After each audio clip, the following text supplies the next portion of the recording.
후쿠시마 원전 오염수 관련해서는 민주당이 지금도 토요일마다 전국을 유람하면서 계속해서 괴담으로 당의 사활을 걸다시피 하면서 순회하고 있는데, 이게 뇌피셜 이런 용어가 적절하지 않을 만큼 터무니없는 괴담을 계속해서 만들어내고 있습니다. 아마도 민주당 내부가 직면하고 있는 도덕성 추락, 도덕 상실증이라고 표현해도 될 만한 그런 상황에 국민적 비난을 피하기 위한 국면 전환용이다, 그렇게 말씀드리지 않을 수가 없습니다.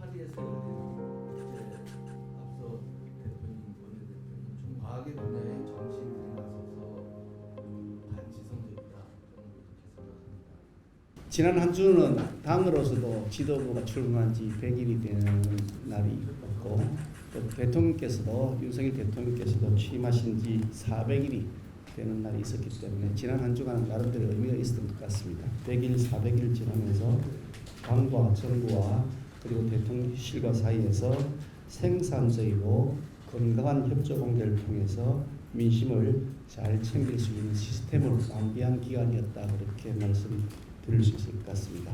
앞으로 더 유기적으로 소통하면서 필요한 사항들은 서로 간에 긴밀한 논의를 거친 다음 민심에 부합하는 목소리를 내고, 그러면서 국정 운영의 촉진제와 윤활유 역할을 같이 잘 해 나갈 수 있게 되기를 기대하지 않고, 당으로서는 적극적으로 그 일에 동참하도록 하겠습니다.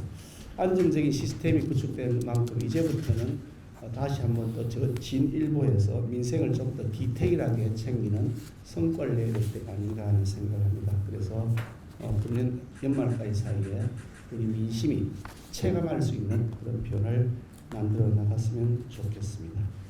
그리고 정책 시행 과정에서 혹시나 어떤 불합리함이나 혹은 부작용 같은 것이 생기지 않는지 그 AS도, 애프터 서비스도 꼼꼼히 챙겨 나갔으면 좋겠다고 생각합니다.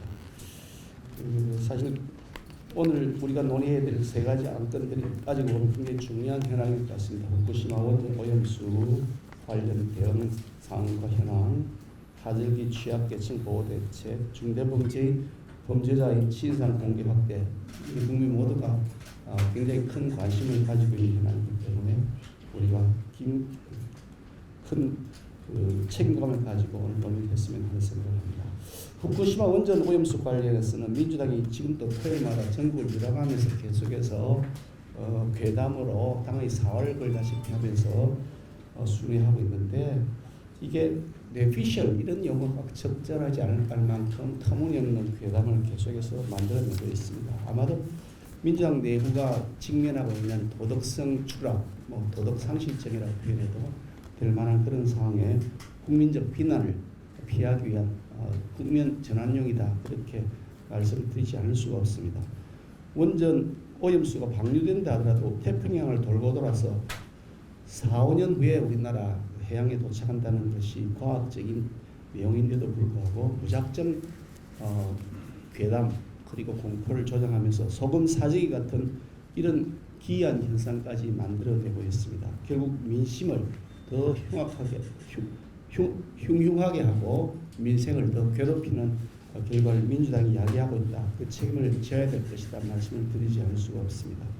2008년 광우병 괴담 사태 때 뇌송송 구멍탑 또 미국산 쇠고기를 먹느니 차라리 청산가리를 마시겠다고 외쳤던 사람들, 그 사람들 청산가리 마셨다는 소식 들어본 적도 없고 뇌송송 구멍탑 뚫렸다는 얘기 들어본 적도 없습니다. 아무도 책임지지 않았고 결국 국민 경제만 피폐하게 만들었고, 그로 인해서 국론은 분열되고 반미 감정은 오히려 불필요하게 촉발시켰던 그런 책임이 있음에도 불구하고 누구 하나 책임지지 않고 있습니다.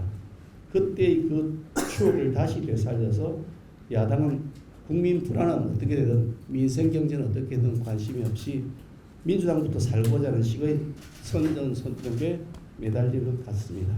그렇지만 그렇다고 하여 우리 당이 국민들의 여러 가지 의문사항들 또 관심사항들에 대해서 소홀히 해서는 안 될 것이라고 생각합니다. 정부가 일일 브리핑을 시작하는 등 괴담 바로잡기에 적극적으로 나서고 있는 것은 매우 적절한 일이라고 생각합니다. 앞으로도 해양 방사능에 대한 조사의 확대라든지 수산물 안전관리를 강화하는 것이라든지 이런 여러 가지 국민들의 불안을 불식시키기 위한 추가 대책을 오늘 논의해서 국민들께 알려드리는 것이 좋지 않을까 하는 생각을 합니다. 하절기 취약계층 보호대책 또한 벌써 여름에 접어들었다 할 만큼 뜨거운 날씨가 보이는 만큼 폭염과 열대야 때문에 노인과 아동들 취약계층이 어려움을 겪지 않도록 우리가 잘 챙겨봐야 할 것 같습니다. 특히 이제 방학이 시작되면서 학교 도움 받을 수 없는 아이들의 경우에 어떻게 그 끼니를 잘 이어갈 수 있게 할 것인지 하는 것도 오늘 우리가 같이 논의해야 할 과제라고 생각합니다.